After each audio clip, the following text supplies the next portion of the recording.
Hello everyone, let's start lecture 3 of ethics. तो आज हम पढ़ने वाले हैं डिटरमिनेंट्स ऑफ एथिक्स। ठीक है, determinants of ethics directly syllabus में मेंशन है। ठीक है, तो डिटरमिनेंट ऑफ एथिक्स कहने का क्या मतलब है? डिटरमिनेंट्स का मतलब हो गया फैक्टर। ठीक है, वो कौन कौन सा फैक्टर है जो शेप कर रहा है मोरल वैल्यूज़ को, इथिकल बिहेवियर को, और जो आइडियाज़ है कि क्या सही है और क्या गलत है सोसाइटी में और इंडिविजुअल में, ये सारे चीज़ आ कहाँ से रहे हैं, ये शेप कैसे हो रहा है। ठीक है, तो डिटरमिनेंट्स का मतलब है कि कौन कौन से फैक्टर हैं जो इन सारी चीज़ों को शेप कर रहा है। ठीक है, तो कुछ फैक्टर्स हैं, हम देख लेते हैं, कुछ इंडिविजुअल फैक्टर्स हैं। ठीक है, जैसे कि personal moral judgement. Individual factor क्या करता है? पर्सनल मोरल जजमेंट को शेप करता है। जैसे नॉलेज, वैल्यूज़, एटीट्यूड्स, इंटेंशन, ये क्या कर रहा है? गाइड कर रहा है इथिकल परसेप्शन को। मींस अगर दो लोग हैं तो अगर उनका नॉलेज अलग है, वैल्यूज़ और एटीट्यूड या घर में जिस तरीके का रहन सहन है वो अलग है, तो हो सकता है उनका एथिकल परसेप्शन जो है अलग होगा। ठीक है, अब एक और फैक्टर जो है इंडिविजुअल में आ जाता है कि कंसाइंस और इंट्यूशन।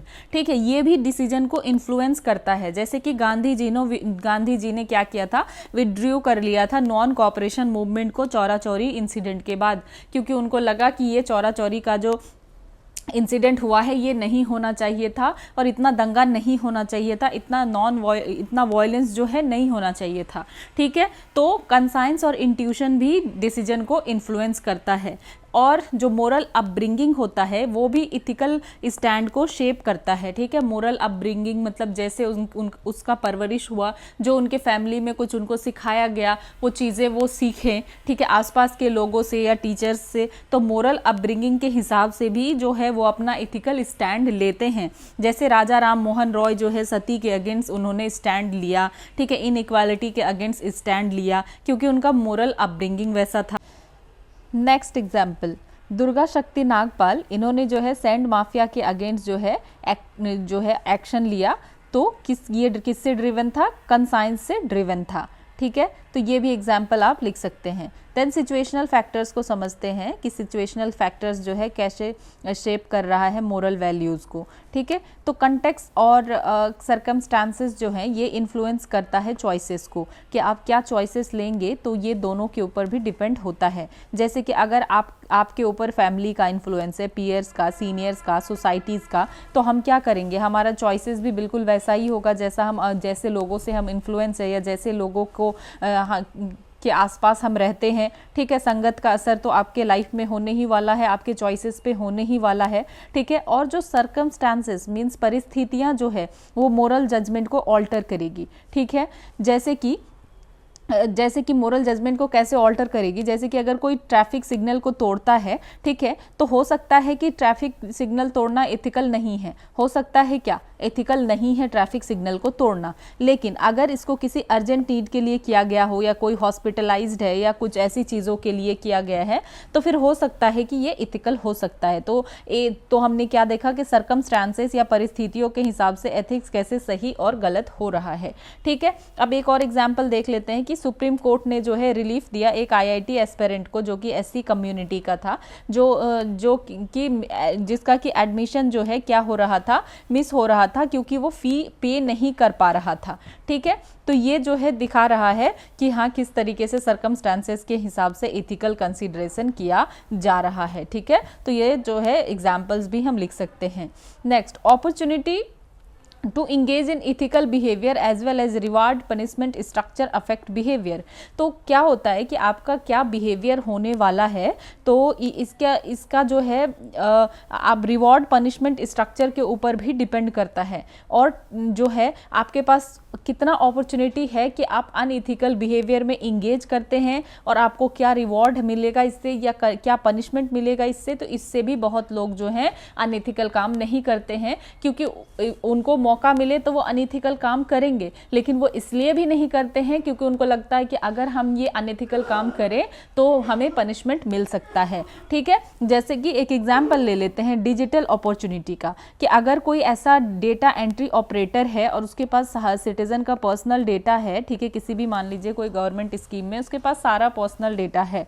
ठीक है, तो अगर सिस्टम वीक है तो मिसयूज हो सकता है, आसान हो जाए, और अगर वहाँ पे स्ट्रॉन्ग ऑडिट हो रहा है तो हो सकता सकता है अनइथिकल अपॉर्चुनिटीज जो है कम से कम हो, ठीक है, उसको जो है अनइथिकल अपॉर्चुनिटीज उस इंसान को कम मिलेगा, तो उसको अनइथिकल अपॉर्चुनिटी कम मिलेगा तो वो जो है ज़्यादा से ज़्यादा चीज़ गलत काम नहीं कर पाएगा। मीन समझ में आया कि अगर किसी इंसान के पास अपॉर्चुनिटी है कि वो इंगेज कर सकता है किस में, अनइथिकल बिहेवियर में, तो वो हो सकता है कि अनइथिकल बिहेवियर में चला जाए, तो अपॉर्चुनिटी ही घटा दो। अगर कहीं पे करप्शन है, कुछ है, तो वहाँ पे क्या होना चाहिए, ऑडिट बहुत अच्छे से होना चाहिए। अगर वहाँ ऑडिट अच्छे से हो रहा है और लोग को पता लग रहा है कि अगर हम कुछ गलत करेंगे तो हम पकड़े जाएंगे, तो हो सकता है वो गलत ना करे। तो अनइथिकल अपॉर्चुनिटीज को ही क्या कर दो, कम कर दो, ठीक है, रिड्यूस कर दो।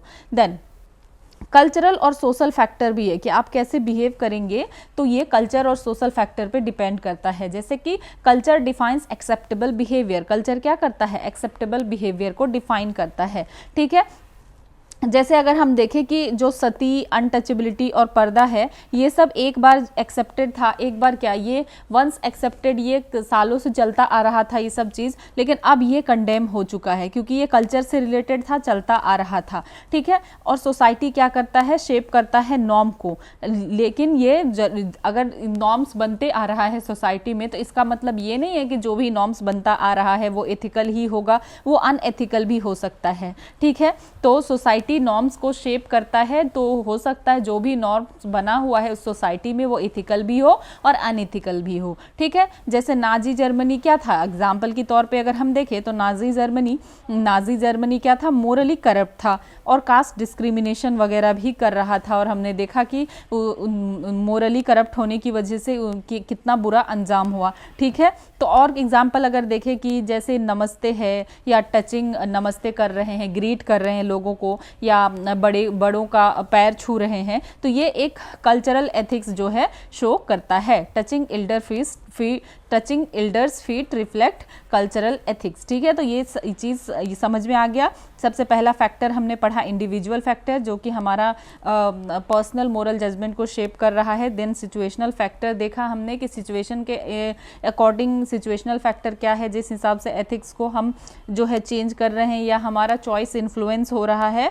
देन हमने एक और चीज़ देखा कि अगर किसी के पास अपॉर्चुनिटी ज़्यादा है कि वो अनएथिकल काम में जा सके, तो चांसेस है कि वो ज़्यादा से ज़्यादा जो है जा सकता है, तो उस अपॉर्चुनिटी को ही ख़त्म कर दो, क्योंकि ज़रूरी नहीं कि हर इंसान जो है अंदर से खुद से ही उसका इनर या उसका कंसाइंस जो है उसको मना करे गलत चीज़ करने से, ठीक है। तो ऐसे लोगों के लिए तो फिर ऐसा होना चाहिए कि उनके पास अपॉर्चुनिटी ही नहीं है अनइथिकल बिहेव करने का।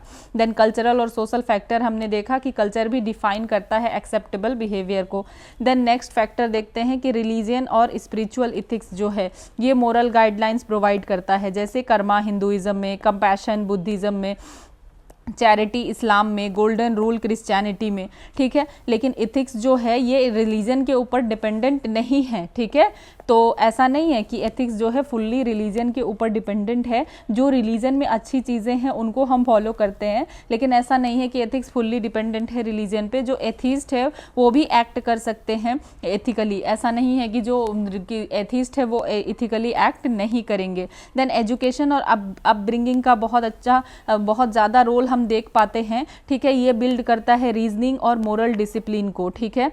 तो जैसे अगर बचपन में हम मोरल साइंस पढ़ते हैं तो मोरल साइंस हमें क्या सिखाता है, ऑनेस्टी, एम्पैथी, ठीक है। तो और जो हमारे टीचर्स होते हैं वो हमारे अर्ली हैबिट्स को शेप करते हैं, ठीक है। और इसी का हम काउंटर एग्जाम्पल में फिर देख सकते हैं कि नाजी का जो एजुकेशन था किस तरीके से हेट्रेड को प्रमोट किया गया, बच्चों के मन में जो है गलत चीज़ें डाली गई, ठीक है। तो एजुकेशन और अपब्रिंगिंग बहुत ज़रूरी है, इसीलिए अगर सही अपब्रिंगिंग होता है और मोरली उसको हर चीज़ सिखाया जाता है तो हो सकता है वो अच्छा इंसान बने, ठीक है। देन लॉ एंड कॉन्स्टिट्यूशन है, तो ये कोडिफाई, लॉ एंड कॉन्स्टिट्यूशन क्या करता है, जो कोडिफाई करता है एक्सेप्टेबल बिहेवियर को, ठीक है। लॉ क्या करता है, डेटर करता है अनएथिकल एक्ट्स को, कि लॉ में क्या है कि अनएथिकल एक्ट्स को ही मेनली जो है वो डेटर करता है, ठीक है। कॉन्स्टिट्यूशन प्रमोट करता है जस्टिस, इक्वालिटी, डिग्निटी, ठीक है। फंडामेंटल ड्यूटीज़ क्या कर रहा है, रीइंफोर्स कर रहा है सिविक एथिक्स, ठीक है। और जो जुडिशरी है जो भी फैसला सुना रहे हैं तो क्या कर रहे हैं, वो शेप कर रहे हैं एथिकल नॉर्म्स को। जैसे सबरीमला वाला केस अगर हम देख ले, सबरीमला टेम्पल एंट्री केस, ये क्या प्रमोट कर रहा है? इक्वालिटी को प्रमोट कर रहा है कि हर किसी के पास अधिकार है, ठीक है, टेम्पल में जाने का। देन विशाखा गाइडलाइंस में किस चीज़ को जो है बचाया गया है, किस चीज़ के लिए वर्क किया गया है? तो वीमेंस डिग्निटी के लिए, ठीक है। तो ये सारी चीज़ें हैं कि लॉ एंड कॉन्स्टिट्यूशन भी कैसे जो है अफेक्ट करता है एथिक्स को। देन एक्सपीरियंस एंड टाइम, ठीक है, ethical standards evolve over time. तो जो एथिकल स्टैंडर्ड्स है, जो हमने देखा कि जो कुछ कस्टम्स था या चीज़ें थी या कोई लॉ है वो चलता आ रहा है, लेकिन अगर वो अभी के टाइम के अकॉर्डिंग सही नहीं है तो उसमें चेंज या बदलाव किया जा रहा है। जैसे कि हमने देखा काफ़ी सारी कॉलोनियल लॉ है, तो उन सारे लॉज को भी चेंज किया जा रहा है। तो और भी हम देख सकते हैं कि जो पर्सनल एक्सपीरियंस है, ठीक है, आपका जो पर्सनल एक्सपीरियंस है वो क्या कर रहा है? रिफॉर्म कर रहा है वैल्यूज को, ठीक है। कैसे? एग्जाम्पल के तौर पे अगर देखें कि अशोका का ट्रांसफॉर्मेशन कब हुआ? कलिंगा के वॉर के बाद। जब कलिंग वॉर का डिस्ट्रक्शन उन्होंने देखा तो फिर उन्हें लगा कि ये सब वॉर वगैरह बुरी चीज़ है, ठीक है। तो आपके साथ अगर कुछ पर्सनल एक्सपीरियंस भी ऐसा होता है तो उसके बाद भी आप चेंज हो सकते हैं, आपकी वैल्यूज़ बदल सकती है, ठीक है। हो सकता है पहले सही था अब गलत हो गया, या गलत था अब सही हो गया, तो ये चांसेस है, ठीक है। और टाइम जो है ये भी चेंज करता है मोरल कोड को, ठीक है, कि एक टाइम पे जो सही है दूसरे टाइम पे वो गलत भी हो सकता है, तो टाइम चेंज करता है। जैसे ये एलन ट्यूरिंग का लॉ जो है 2017 का, ठीक है, ये जो भी पास्ट में इनजस्टिस हुआ था उसको रिवर्स किया था, ठीक है, जो होमोसेक्सुअलिटी के रूल को लेकर के सारी चीज़ें थी यूके में। तो ये हम देख सकते हैं कि टाइम के अकॉर्डिंग भी मोरल कोड चेंज हो सकता है, कि उस टाइम पे जो लग रहा था कि होमोसेक्सुअलिटी और ये सारी चीज़ों के लिए पनिश किया जा रहा था, बाद में उसको क्या किया गया? रिवर्स किया गया। देन और नेक्स्ट देखें तो कि नेक्स्ट फैक्टर क्या है? रोल मॉडल और इंस्पिरेशन, ठीक है। तो जो रोल मॉडल और इंस्पिरेशन होते हैं वो इथिकल मोटिवेशन को क्या करते हैं? इन्फ्लुएंस करते हैं। जैसे गांधी ने लोगों को इंस्पायर किया कि वो सच के रास्ते पे चले, नॉन वायलेंस के रास्ते पे चले, और लाल बहादुर शास्त्री जी ने क्या इंस्पायर किया? सिंप्लिसिटी को इंस्पायर किया। तो रोल मॉडल से भी हम चीज़ों को सीख सकते हैं। अगर आपका कोई रोल मॉडल है तो आप उनसे अच्छी चीज़ें सीखते हैं, ठीक है। देन पावर एंड गवर्नेंस, तो structure of authority shape ethics. तो जो है अगर पावर और गवर्नेंस भी क्या कर सकता है? इथिक्स को शेप कर सकता है। जैसे कि लॉज है, पॉलिसीज है, सेलिब्रिटी का इन्फ्लुएंस भी जो है होता है पब्लिक एथिक्स पे। तो इसीलिए हम कहते हैं ना कि अगर सेलिब्रिटी एडवर्टीजमेंट अगर किसी ऐसी बुरी चीज़ का करते हैं तो हो सकता है काफ़ी सारे लोग इन्फ्लुएंस हो जाए उस चीज़ में। तो अगर कोई भी पब्लिक फिगर है तो उनको जो है बुरी चीज़ों के लिए इन्फ्लुएंस नहीं करना चाहिए। देन कुछ एग्जाम्पल अगर देखें तो स्वच्छ भारत अभियान, ठीक है, ये स्वच्छ भारत अभियान ने किस चीज़ को इनकरेज किया? रिस्पॉन्सिबिलिटी और क्लीनलीनेस पे इसका फोकस था, ठीक है। एक कोट देख सकते हैं ग्लैडस्टोन का, make it easier to do right and harder to do wrong, ठीक है। जो अपॉर्चुनिटी वाली बात कही कि जो है सही करना को आसान बना दो और गलत करने को क्या? मुश्किल बना दो, ताकि वो गलत ना कर सके, ठीक है। अब देखते हैं डिटरमिनेंट्स ऑफ इथिकलिटी। तो डिटरमिनेंट्स ऑफ इथिकलिटी का क्या मतलब है? डिटरमिनेंट्स का मतलब हमने देखा कि फैक्टर, ठीक है, फैक्टर जो कि शेप करता है मोरल बिहेवियर को, या मोरल जो भी आपका जजमेंट है या आपके एथिक्स को। लेकिन एथिकलिटी का क्या मतलब है? क्वालिटी ऑफ बीइंग इथिकल, कि आपके अंदर क्या वो क्वालिटी है कि आप इथिकल हो सके।